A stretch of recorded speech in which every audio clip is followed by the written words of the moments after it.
indirimbo ivuga igihe Yesu yariko aratambuka haza umuntu ugati umwana wanje abadisiple wawe nabamuzaniye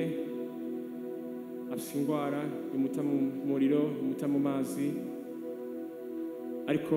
namuzaniye abigishwa bawe byabananiye rero nimba ubishoboye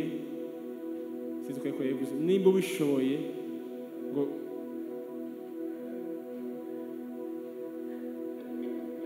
ntabyo numvise okay ndavuga ko ndabizi nta kundi nimba ubishoboye sizukwe yavuze nimba ubishoboye mbwa yavuze ikintu gisa nk'icyo hanyuma Yesu aramubwira ati nta kidashobokera ubutizera uwizera hanyuma avuga ati mbabarira fasha ukutizera kwanje haleluya donc ni nk'isengesho ati Yesu mbabarira ndafise intege fasha ukutizera kwanje fasha nizere haleluya iyo ndirimbo niho yavuye hama rero tuyandika tuvuga kwizera Imana haleluya tuyiririmbe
biransindua mu rugendo